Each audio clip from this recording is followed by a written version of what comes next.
오히려 공공병원이 항생제 처방이나 뭐 투약이나 약품비가 왜 높은지 간단한 설명이 있으면 해주시면. 몰라서 이렇게 하는 거죠. 제대로 내부 질 관리도 안 되고 이게 더 심각한 문제죠. 그러니까 몇 개를 썼다는 것 자체가 관리가 안 돼서 이런 문제를 생깁니까? 그러니까 이게 몇 개 이게 아니라 내부적으로 의료 서비스의 질을 관리하는 그 미시적인 이제 관리 체계나 그 진료를 하는 구성원들의 그 진료에 대한 그 인식이나 뭐 이런 거가 없다는 겁니다. 왜냐면 이게 병원들마다 소위 말하는 의료의 질 관리 뭐 이러면서 뭐 온 병원들에서 마찬가지인데 요게 이제 이제 지역개발기금이 차지하는 부채 비중이 이 대도시 지역하고는 좀 달라서 왜냐면 이제 서울시 같은 데는 그래도 서울시에서 좀 돈을 많이 주니까 그래서 지금 그 공공병원이 처한 실정이 대도시 지역하고 이런 이제 뭐 강원도나 뭐 경남이나 전남이나 이런 지역하고는 좀 사정들이 많이 달라서 여기서 말하는 거는 그런 대도시 지역에 있는 뭐 광역시에 있는 그 공공병원이 아니라 다른 지역에 있는 그런 의미라는 거고요. 뭐 전체적인 전반적인 상황은 비슷합니다. 그리고 전혀 엉뚱한 질문일 수 있는데 지역마다 제가 은평구 사는데 의료 협동조합이라고 있잖아요. 그런 의원이 하나 있습니다. 근데 하나만 있는지 두 개인지 그건 잘 모르겠는데 하여튼 그거 하고 아까 저 슬라이드 번호 51번에 보면 주민 참여형 공공병원 4번을 쓰셨는데 이게 이제 그 슬라이드 내용이 무슨 말인지 이해가 되는데요. 의료 협동조합 운동하고는 어떻게 좀 연결을? 의료생협 운동은 굉장히 중요한 운동이죠. 이게 그 공공기관이 아니지만 사실 공공보다도 더 공공적인 역할을 하는 기관이고 뭐 어떤 식으로든 연계나 협력이나 이런 것들이 이제 굉장히 중요하다고 생각을 하고요. 근데 굉장히 가치 있는 의미 있는 활동이라고 생각을 하는데 이게 참 그 우리나라에서 의료생협이 일반화 보편화되기에는 사실 문제가 간단치가 않죠. 왜냐하면 이게 의료생협도 똑같이 이런 왜곡된 의료 수입 구조 사실 여기서 이제 서바이벌을 해야 되고 의료생협이 뭐 이게 유지가 되는 거는 거의 전적으로 의료생협에서 근무하는 의료진들이 그 시장 가격의 거의 한 절반 수준 되는 월급을 받으면서 헌신적으로 일을 하고 있기 때문에 의료생협이 유지가 되는 거지. 이게 이제 일반 의료기관들에서 의사들이 월급 받는 수준으로 의료 인력들이 그 월급을 받는다고 하면 현재 지금 우리나라 의료생협들은 유지가 될 수가 없거든요. 근데 이거는 뭐 어떤 모델이 보편화되고 일반화되려면 정말 아주 성직자 같으나 독한 마음을 먹은 이런 사람들이 뭔가 투신하고 헌신해야지만 할 수 있는 것은 일반화되거나 보편화되기가 힘들겠죠. 그래도 웬만큼만 좀 생각을 해도 한번 해볼까? 그런 정도는 좀 적게 벌더라도 뭔가 좀 의미가 있고 가치가 있으니까 한번 해볼만 하겠네. 한 이런 정도 마음을 먹고도 할 수 있는 거라야지 이게 일반화되고 보편화될 수 있을 텐데 현재 지금 우리나라에서는 워낙에 그 의료기관의 수입 구조라고 하는 것이 왜곡이 돼 있어서 사실 건강보험 하나로가 실현되면 의료생협이 만개할 수 있는 그 텃밭이 만들어지는 거라고 저는 생각을 합니다.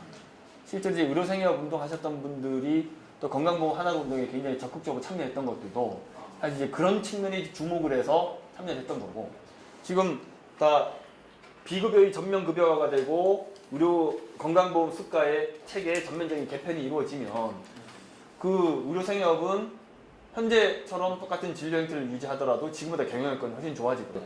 병원 시스템이 개방형 시스템과 그 폐쇄형 시스템으로 이제 갈리는데 그 개방형 시스템을 가진 국가들이 이제 그런 식으로 하고 있는데 사실 그거는 한 시간, 2시간 정도 그 설명을 해야지 왜 그 국가에서 그런 식의 시스템을 가지고 있는지 설명이 되기 때문에 질문은 이제 그 개방형 시스템에서 우리가 시사점을 얻을 수 있는 게 그거는 쉐어 밸류하고는 상관없는 시스템입니다.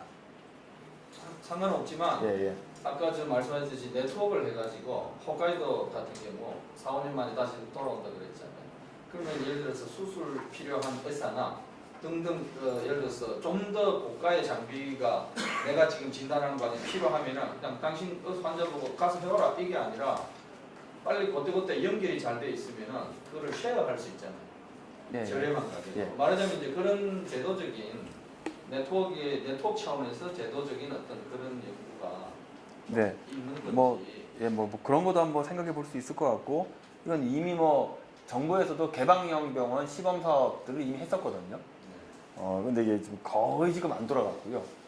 왜냐하면 이게 지금 개방형 시스템이냐 폐쇄형 시스템이냐, 이거는 그 국가의 의료 체계에 이게 수십 년에 걸쳐, 수십 년 그 이상에 걸쳐 가지고 만들어진 그 의료 체계 이제 특성들이 반영이 된 거라서, 이거 그냥 그 컴포넌트만 딱 따와서 넣는다고 해서 이제 그런 시스템이 될 수 있는 게 아니기 때문에 약간 좀 이게 다른 이제 그 맥락에서 좀 다뤄야 될 것 같고, 그 효율화 부분은 지금 뭐 제가 지금 당장에 뭐 그걸 하고 그런 부분에 대한 연구를 하고 있는 건 아니지만, 이게 지금 이제 지방공공병원 같은 경우가 그 이제 그 진료 역량을 강화하는 것뿐만 아니라 경영 역량을 강화시켜야 될 이제 필요성들이 이제 굉장히 이렇게 많은 거고, 그거도 뭐 계속 논의들이 되고 있어가지고 뭔가 좀 이게 성과가 나올 수도 있지 않을까, 뭐 그런 생각이 들긴 하거든요. 그런 이제 그런 부분들을 컨설팅하고 서포트하는 그런 좀 체계를 만드는 거는 좀 한참 논의들이 되고 있는 상황이기도 합니다. 일단은 말씀하셨던 것 중에서 이렇게 뭐 보장성이 올라가야지 공급자 형태가 정상화가 된다는 내용 되게 감명 깊게 잘 들었고요. 근데 뭐 일단 질이 올라가야지 지방 의료원을 찾는다는 말씀은 정말 맞는 말씀인 것 같고, 지방 의료원에서 의료 공급자로 있는 사람 입장에서는 그거는 100% 동감을 하는데, 그거 이외의 것들을 안 되는 부분이 있는데, 가장 대표적인 걸로 이게 공공이란 공공의료기관에 뭐 여러 가지 정의가 있지만 지금 소유주가 공공인 경우를 대부분 공공이라고 하고, 그러다 보니까 위치를 저희 의료진이나 아니면 그 지역에서 정할 수가 없는 경우가 있어서, 진주의료원도 가보셨겠지만 네, 진주의료원도 그렇고 지금 천안의료원도 그렇고 제가 일하는 인천의료원도 그렇고 솔직히 지금 충주의료원도 그렇고, 그런 이 가장 아무리 공급자로서 질을 높이고자 해도 저는 응급실에서 일하는 응급학과에 있었는데, 제가 앞에서 응급실에서 봤을 때 주변에 아파트가 저 산 아래 하나씩 있고 주변에 공장밖에 없는데, 이런 경우를 어떤 식으로 해결을 해야 될지 솔직히 안에서 일하는 공급자로서 아무리 질을 높인다고 해도 이건 해결이 안 될 것 같은 문제거든요. 네. 그래서 이제 그런 부분들이 어떤 정부의 책임성이라든지 공공병원 그 관리 운영 체계 측면에서 관리가 되어야 할 부분인 거죠. 왜냐하면 이제 방금 이야기하셨던 것처럼 지금 진주의료원도 이게 저기 그 구글 어스로 그 진주의료 현재 위치 찍어가지고 딱 보시면 주위에 다 비닐하우스입니다. 예전에 그 진주 도심에서 차로 30분 가야지 있는 그 지역이거든요. 천안의료원도 도심에 있다가 2년 전인가 옮겼는데, 또 차로 한 30분 가야지 있는 아주 한갓진 이 대중교통 딱 노선 하나밖에 없고, 이런 동네고, 충주의료원도 병원 잘 만들어놨는데 저 산 한가운데 올라가야지 있는 이게 지금 이따위로 이게 공공병원들 위치를 잡아놓고 왜 환자가 이렇게 없냐, 뭐 이렇게 닥달을 하니 공공병원 입장에서도 좀 황당한 거죠. 그래서 이런 것들이 사실은 이런 다 관리가 되고 이제 모니터링이 돼야 되는 거거든요. 예를 들면 그런 지방의료원들 입지 선정하거나 그런 것들도, 예를 들면 사실 이제 이런 데서 다 모니터링이 되고 관리가 돼야 되는 거예요. 근데 기존에 이제 그런 식으로 입지 선정할 때 복지부에서 좀 문제 있다, 뭐 이렇게 지적들이 간헐적으로 나오긴 했지만, 그게 어떤 강제력이나 또 이런 것들을 유도할 만한 유인장치나 시스템이 갖춰져 있지 않았었거든요. 그래서 이런 것들이 사실은 그 시스템을 구축을 해서 해결해야 될 문제인 거죠. 건강보험제도를 어떻게 바꾸는 게 좋은지 하는 그런, 그러니까 지불제도 이런 거에 대해서 좀 궁금한 게 있고요. 또 하나는 아까 이제 진주의료원 얘기도 마찬가지고, 이제 2차 의료기관이 민간 공공 할 것 없이 다 위기에 봉착했고, 예를 들면 민간 병원 중에 방직어 병원이 지금 없어졌죠. 그 이제 민간 병원이지만 규모가 안 돼서 없어지게 된 케이스라고 들었는데, 그거 관련해서 NHS, 영국의 NHS도 2차 의료기관은 폐지하는 방향으로 나가는 게 좋겠다라고 하는 얘기를 제가 누구한테 들었습니다. 근데 이게 그런 방향으로 개혁이 얘기가 되고 있는 건지 그렇게 통합시키려면 결과적으로 보면 그 국민들이 부담하는 건강보험료 인상이 불가피한데 총액 기준으로 볼 때 한 몇 % 인상을 하게 되면 한다면 나름의 효과를 거둘 것이다라고 예상하시는데 이런 방향의 어떤 의료 개혁을 시도할 때 가장 크게 어려움이 예상되는 것이 어떤 것입니까? 그 NHS 개혁 이거는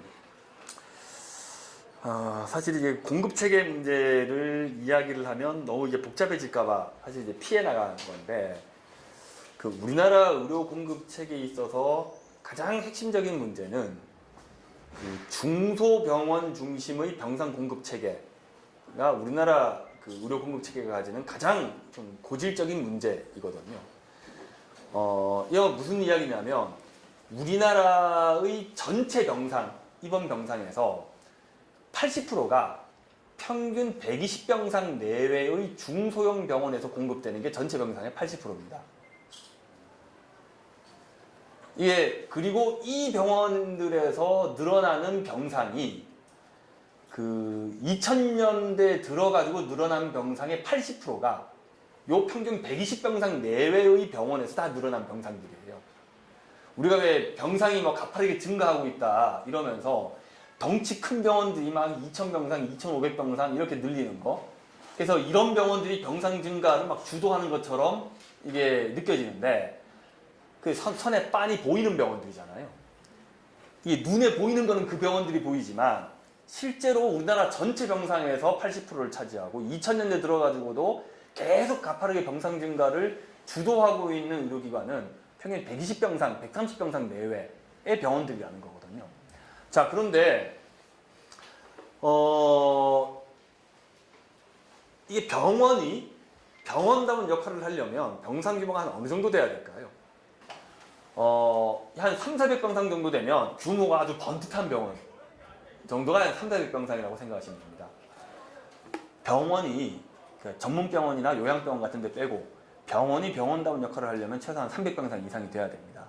그래야지 필수 진료 과목도 다 둘 수가 있고 진료 과목마다 의료 인력들도 제대로 배치를 할 수가 있고 하다못해 응급실에 응급 환자가 실려왔을 때 이게 야간에도 스탠바이 하면서 이 환자를 케어할 수 있는 의료 인력을 상시적으로 둘 수가 있고 이런 건데 우리나라 의료기관들 입원 진료 서비스를 제공하는 대부분의 의료기관들이 평균 120, 뭐 100병상 미만 이런 데들이 쫙 다 깔려 있다는 거거든요.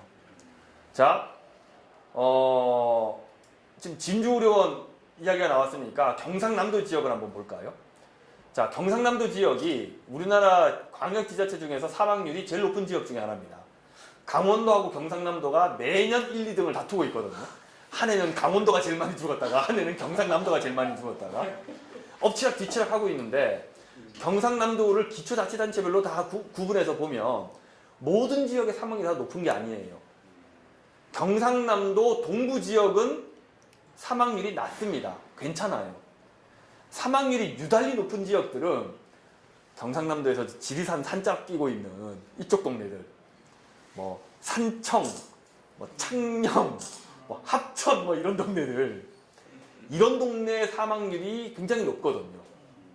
이게 경상남도 전체 평균을 확 끌어올리고 있는데 자, 이 지역들에 있는 의료기관들을 보면 아예 병원이 없거나 아니 병원이 있는데 70병상짜리 병원 하나, 120병상짜리 하나, 100병상짜리 하나 요런 식의 100병상 내외 병원이 뭐 2개, 3개 요렇게 다 있거든요.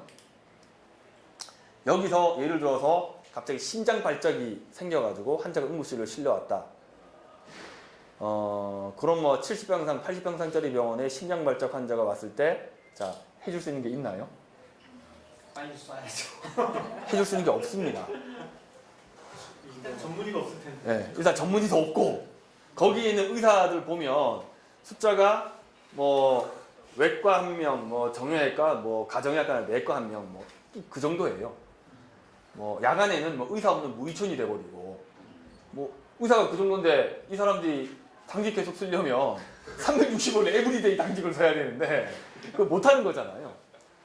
여기서 심장 발작이 생기거나 이래가지고 그 병원에 실려오면 할 수 있는 게 해줄 수 있는 게 아무것도 없어요. 그런데 일단 환자가 들어왔으니 검사는 해야죠. CT도 찍고 해서 막 검사해서 하고 그 다음에 환자 치료를 하려면 결국 진주까지 나가야 되거든요. 그 이제 진주로 이제 환자를 이제 보냅니다. 보통 이런 심장 발작이라든지 중풍 생겨가지고 병원에 입원하면 30분 늦어도 1시간 이내에 막힌 데를 뚫어줘야지 돼요. 그래야지 죽을 사람을 살릴 수가 있거든요. 근데 이거는 이미 그 70병상, 80병상짜리 병원에 와가지고 한번 이게 막 이거저거 검사하고 이미 한두 시간 지나가 버리죠. 그 다음에 이 진주까지 환자 보내도 일단 길바닥에서 한 두세 시간 또 깔고 못 사는 거죠. 이런 지역에는 이게 70병상짜리, 80병상짜리 요거 올망졸망한 게 모아가지고 400병상, 500병상 있는 것보다 똘똘한 300병상짜리 병원 하나 있는 게 그 지역 주민들의 건강 문제를 훨씬 더 잘 돌볼 수가 있거든요. 근데 아쉽게도 우리나라의 병상 공급 구조는 그런 식으로 안 돼 있다는 겁니다. 최소 300병상 이상은 돼야 되거든요. 자, 근데 우리나라는 동네 의원부터 시작해가지고 한 병상, 두 병상, 세 병상, 네 병상 가진 데부터 시작해서 2,500병상 가진 데까지 중간에 끊기는 것 없이 한 줄로 쭉 다 연결이 되어 있습니다. 이게 가지는 의미는 뭐 우리나라 뭐 주치의제도 이런 것도 동네 의원은 외래 환자 중심으로 이게 진료를 하고 병원은 입원 환자 중심으로 진료하고 아주 교과서적인 이야기잖아요. 우리나라에서는 그 개뿔 같은 이야기입니다. 아니 20병상 가진 동네 의원이나 35병상 가진 동네 병원이나 하는 역할이 똑같아요. 누가 누구 보고 너는 동네 의원이니까 외래 환자 중심으로 진료하고 너는 병원이니까 이러면 저기 그 입원 환자 중심으로 진료해라. 누가 그렇게 이야기를 합니까? 기본적으로 0병상부터 한 병상부터 2,500병상까지 한 줄로 쭉 연결이 되어 있는 거. 이거는 1차, 2차, 3차 의료기관 간의 단계별 기능 정립, 역할 구분도 불가능하게 만드는 요인으로 작용하고 있거든요. 자, 외국에서는 의료기관 분포가 어떻게 되어 있냐? 동네 의원은 병상이 없습니다. 병상이 없고 그 다음에 병상이 있으면 300병상 이상짜리 병원들이에요. 중간에는 없어요. 중간에 있는 거는 전문병원이나 요양병원이나 이런 데는 저기 몇십 병상짜리 병원도 있겠죠. 하지만 제너럴 호스피탈, 그러니까 일반 병원들은 중간에 뻥 떠서 300병상이에요. 400, 최소한 300병상 이상. 그리고 그 다음이 뭐 한 700, 800, 900 이런 이제 3차 이제 권역을 책임지는 거점병원 이런 형태로 구성이 되어 있거든요. 아예 규모 자체가 딱딱 구분이 됩니다. 그러니까 기관 간의 역할 정립과 연계도 가능하죠. 근데 이제 질문으로 돌아가 보면 영국에서는 기본적으로 지역 거점 병원은 300병상 이상 이렇게 돼 있거든요. 근데 최근에 영국에서 지금 계속 나오는 의견들이 300병상 가지고도 안 된다. 라는 이제 이야기들이 이제 슬슬 나오는 거예요. 그래서 이게 300병상 가지고도 이게 지역병원의 역할을 제대로 할 수 없고 이게 지금 적어도 한 7, 800병상 이런 정도는 돼야지 그런 지역의 그 의료 수요, 건강 문제 이거를 지역 차원에서 이게 제대로 해결할 수 있는 거 아니냐. 라는 이제 문제 제기들이 지금 계속 되고 있거든요. 그래서 이게 이제 고전적으로 1차는 동네 의원, 2차는 뭐 한 300~400병상 정도의 지역 거점 병원, 그 다음에 이게 지금 나머지는 한 700~800병상 넘어가는 그 3차 권역을 책임지는 병원, 이게 전통적인 구분법이었는데 1차, 2차, 3차. 이게 이제 영국이나 이런 데서는 1차, 3차로 3단계가 아니라 2단계로 전환되고 있는 과정 중이 아니냐라고 해석을 하는 거죠. 그 300병상 규모로 병원을 키우려면 그러니까 처음에 진입하는 단계에서부터 300병상짜리 병원으로 의료시장에 진입을 하려면 이거는 개인 의료인들은 이 300병상짜리 규모 병원을 만들 수가 없어요. 지금 300병상짜리 병원을 만들려면 이 땅값 포함해서 한 1,000억 들어가거든요. 한 1,000억 정도 들어가는, 이게 한 병상 만드는데 한 2억 5천 들어가거든요. 땅값 포함해서. 이게 한 1,000억 정도의 자본을 동원해가지고 이 병원을 만들 수 있는 데들은 어떤 데일까요? 그쵸. 국가나 큰 법인, 이게 아니면 이 300평짜리 병원을 만들 수가 없어요. 이게 보통 이제 그 의료기관들이 개업해서 돈 벌다가 해서 이게 몇 병상 좀 늘리고 이거 가지고 해서 뭐 이렇게 좀 부동산에서 돈 번 거 가지고 엎어가지고 또 은행 리스 받아가지고 또 한 50병상 갔다가 또 100병상 갔다가 뭐 이렇게 해서 과거에 1960년대부터 시작해가지고 지금 대학병원까지 쭉 올라가는 의료기관들이 덩치를 불려오는 그런 이제 패스까지 그렇게 됐던 거거든요. 이게 이제 1990년대까지는 그 패스가 작동을 했어요. 이제 그 길을 따라가지고 쭉 올라갔었는데 지금은 이 길이 중간에 끊겼거든요.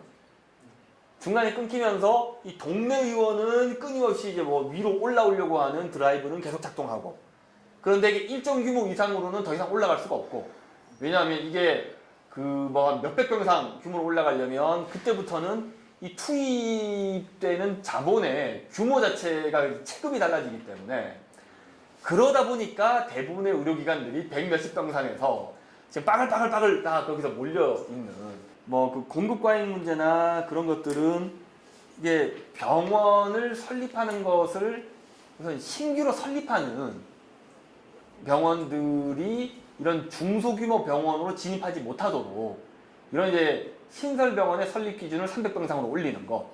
그러니까 이건 지금 이미 병원으로 인가를 받아가지고 운영하고 있는 기관들을 300병상 아니면 안 돼 라고 해서 이게 시장에서 강제로 퇴출시킬 수가 없잖아요. 그러니까 오케이, 현재 있는 거는 그냥 오케이 인정.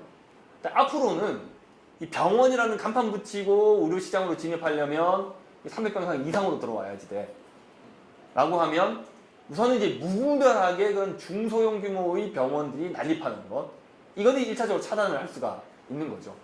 그리고 그 외에 그런 이제 병원 기능들을 제대로 못하는 이런 것들을 정리하는 거는 또 그거대로 또 따로 이제 조치를 해야 되는 거고, 그 지불제도 개편도 이게 지금 스토리가 그냥 긴데, 그 갈라키 지불제도 개편은 간단하게만 말씀드리면, 지불제도 개편은 굉장히 필요한데, 이 지불제도 개편이 되게 하기 위한 전제 조건들이 있거든요. 예를 들면 총액 예산제 같은 경우에는 지금 이게 하고 싶어도 못합니다. 예. 총액 예산제는 어떤 거냐면, 자, 경상남도 동네 의원에 자 5조 원 줄게. 이 5조 원 가지고 니네가 알아서 갈라먹어 라는 거거든요. 독일 같은 경우가 이제 그렇게 하고 있죠. 그러면 이제 그걸 이 5조 원을 가지고 이 의료 공급자들끼리 이걸 뭐 볶아 먹던 삶아 먹던 아무튼 지네들이 알아가지고 나눠 먹기만 하면 되는 거예요. 이 5조 원 안에서. 자, 그래서 우리가 아주 쉽게 생각합니다. 그거 진짜 좋겠네. 저기 1차 의사협회한테 한 10조 주고 10조 안에서 너네가 알아서 그 갈라 먹어라. 이러고 우리는 이렇게 손 털면 되니까. 그거야말로 정말 효과적인 방법 아니냐. 그래가지고 손쉬운 방법 아니냐라고 하는데, 이 우리나라에서 작동할까요? 이 의료기관들이 이걸 어떻게 나눠 먹을까요? 이게 완전히 지금 아수라장이 될 겁니다. 그게 되려면, 이렇게 전문가 조직이 이런 것들을 컨트롤하고 관리할 만한 역량과 그런 컬처가 축적이 돼 있어야 되는 거예요. 이게 유럽 방식에서 그게 가능한 거는 병원들이 다 공공병원이고, 또 예를 들어서 독일 같은 경우에는 이 의료보험의 역사가 이미 비스마르크 때부터 시작해가지고 이미 지금 100몇십 년 된 역사잖아요. 그래서 이런 의료 전문가 단체들이 그 조합 방식으로 운영이 되면서 그런 식으로 건강보험으로 돈을 받아가지고 자기네들이 할당을 하는 이런 프로페셔널리즘이나 그런 게 역량들이 이미 수십 년을 걸쳐 축적이 된 거거든요. 거기는 실제로 뭐 의사들의 징계라든지 면허권이라든지 이런 것들까지도 전문가 조직이 그걸 다 관장을 하고 있거든요. 그래서 이런 공급자 조직의 그런 시스템과 역사와 그런 역량들이 다 축적이 돼 있는 건데, 자, 지금 만약에 우리나라에서 자, 우리 10조 주고 너네가 알아서 해라. 의료체계가 일시 붕괴할 겁니다. 안 돌아갈 거예요. 그래서 이거는 사실 이제 그 총액계약제는 사실 이게 실행될 수 있도록 하기 위한 그런 이제 전제 조건 그리고 기반 이런 것들이 이제 상당히 필요한 거예요. 그래서 이거를 뭐 어떤 중장기적인 그런 대안으로 이야기하는 것은 뭐 타당하겠지만 이걸 당장에 지금 뭐 총액계약제로 가자 내년 당장에 하려고 해도 못합니다. 기술적으로 불가능합니다. 자, DRG 포괄수가제 같은 경우에는 기술적으로 가능하죠. 이게 이미 뭐 시범 사업을 오랫동안 쭉 했기 때문에 DRG 포괄수가제 같은 경우에는 이걸 갈 수가 있습니다. 그런데 이제 총액계약제와 DRG 포괄수가제를 비교해 보면 총액계약제는 그야말로 총액을 묶어가지고 하나 확 던져주고 이제 끝내는 거잖아요. 행위별수가제는 아주 잘게 나눠가지고 건건에 대해서 돈을 주는 거고, 행위별수가제는 그 중간 정도 되는 거죠. 그러니까 포괄수가제는 이제 그 중간 정도 되는 거죠. 그래서 입원한 거를 퉁으로 묶어가지고 이제 그거에 대해서 주는 거고. 그러니까 이게 이제 잘게 나눈 정도가 이제 다른 거거든요. 기술적으로는 이제 DRG 포괄수가제는 어느 정도 이제 실행할 수가 있고, 근데 물론 DRG 포괄수가제를 한다고 해서 불필요한 의료비 지출이 근본적으로 통제될 수 있는 건 아닙니다. 이것도 입원 건을 늘려버리면 이게 그 건에 대해서 돈을 줘야지 되잖아요. 그래서 상대적으로 행위별수까지 행위는 그냥 수만 개로 나눠져 있거든요. 이거를 수만 개로 잘게 나눠져 있는 것을 묶음을 굵직굵직하게 묶어주는 것만으로 소위 말하는 예측 가능성이나 관리 가능성을 훨씬 더 높여주는 거죠. 지금의 행위별수까지는 문제가 눈에 들어오지 않습니다. 수만 개를 잘게 나눠가지고 이게 다 이루어지고 있기 때문에. 근데 DRG 포괄수가제가 되면 이건 적어도 눈에 보일 수 있는 정도로 이게 문제의 크기들이 묶음이 만들어지거든요. 훨씬 이게 관리를 하거나 개입을 하기가 수월해지는 거죠. 자, 그런데 이 DRG 포괄수가제 요것만 말씀드리고 마칠게요. DRG 포괄수가제를 잘 이해하실 필요가 있는 게, 써도 되나요, 여기? 예. 자, DRG 포괄수가제 좀 낯서실 수도 있는데 이걸 설명을 드리면, 자, 제가 위암에 걸려가지고 병원에 입원을 했습니다. 병원에 입원을 했는데 제가 입원을 하면 온갖 서비스들이 막 공급이 되죠. 어떤 거는 이제 뭐 가라고 하는 서비스, 나라고 하는 서비스, 다라고 하는 서비스, 라라고 하는 서비스, 그리고 A, B, C, D 온갖 서비스가 확 공급이 됩니다. 자, 이거는 건강보험이 적용되는 항목들이에요. 요거는 건강보험 적용이 안 되는 항목들입니다. 자, 건강보험 적용이 되는 거는 요 행위에 대해서 건건이 급여 기준도 있고, 이거 환자가 입원했을 때 몇 회까지 제공해도 되는지 횟수 기준도 있고, 가격도 다 정해져 있죠. 근데 요런 서비스들은 뭐 기준도 없고 가격도 정해진 게 없어가지고 마음대로 받으면 되고 횟수도 마음대로 제공하면 되는 거죠. 근데 이런 게 혼재돼가지고 한잔한 서비스가 제공되고 있거든요. 이 비보험 진료 서비스 중에서는 의학적인 필요성이 있는 것들도 있고, 원래 건강보험 적용해줘야 되는데 건강보험이 돈이 없어가지고 계속 비보험을 놔두고 있는 것도 있고, 완전히 그냥 의학적 필요성이 없는데 그냥 돈 벌려고 제공하는 것도 있고, 이게 뒤죽박죽 돼가지고 환자한테 제공이 되는 거예요. 자, 그럼 DRG 포괄수가제라고 하는 건 어떤 거냐면, 이 중에서 가, 나, 다, 라 이건 어차피 지금 건강보험이 적용되고 있잖아요. 그런데 그럼 비보험 진료로 제공되고 있던 것들 중에서 의학적 필요성이 있는 거, 환자 조금 제공돼야 되는 거, 요거하고 요거라고 했죠. 이 비보험으로 제공되는 것 중에서 의학적 필요성이 있는 것들을 뽑아내서 이것의 급여 기준, 또 환자가 입원했을 때 몇 회까지 제공을 해야 되는지, 또 이것의 단가는 얼마인지를 정하게 되는 거죠.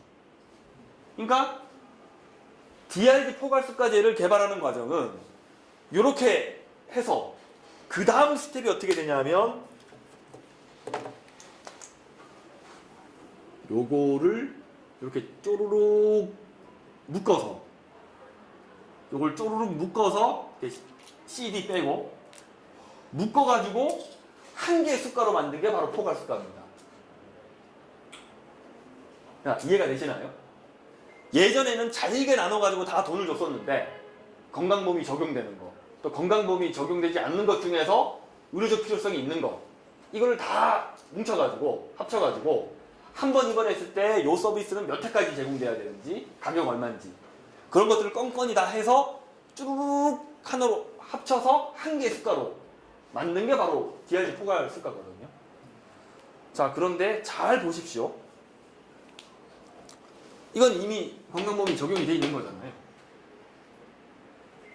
자, 이건 지금 A, B, C, D가 있는데 우리가 비보험, 건강보험의 보장성을 강화해서 이 비보험 진료의 전면급여화를 하자라고 하는 거는 이건 이미 건강보험이 적용이 돼 있는 거고 A, B, C, D라고 하는 비보험 진료들 중에서 의료적 필요성이 있는 것들은 건강보험 급여용으로 싸그리 끌어넣자는 거죠. 그렇죠? 이게 DRG 포괄수가제를 만드는 두 번째 스텝하고 동일한 과정입니다. DRG 포괄수가제가 만들어지기 위해서라도 이 비보험 진료의 전면급여와 의료적 필요성 있는 거를 싸그리 건강보험 급여용으로 끌어넣는 것과 이 비보험 진료의 전면급여화가 말이나 표현은 다르지만 프로세스가 같은 프로세스예요. 비급여의 전면급여화가 이루어지면 DRG 포괄수가제를 전면 시행하는 것이 훨씬 수월해집니다. 더군다나 의료 공급자들도 지금 DRG 포괄수가제에 대해서 왜 반대를 할까요? 비보험 진료 때문에 그런 거거든요. 행위별 수가제 하에서는 비보험 진료를 굉장히 수월하게 붙일 수가 있습니다. 근데 DRG 포괄수가제가 되면 이게 비보험 진료를 못 붙여요. 제대로. 근데 지금은 워낙에 지금 비보험 진료 수입이 많지 않습니까? 이 상태에서 DRG 포괄수가제를 하겠다고 하니까 의료 공급자들 입장에서는 그럼 지금까지 벌어들인 비보험 진료 수입이 통으로 날아가 버리는 거네. 지금처럼 이게 마음대로 못 붙이네. 이러면서 당연히 반발을 하게 되는 거죠. 자, 그런데 뭐 건강보험 하나를 통해 가지고 이 비보험 진료 항목들이 대거 건강보험 급여, 건강보험 보장성이 강화되면서 대거 건강보험 급여용으로 다 끌어들여져 온다. 의료 공급자들이 반대할 이유가 현저히 줄어듭니다.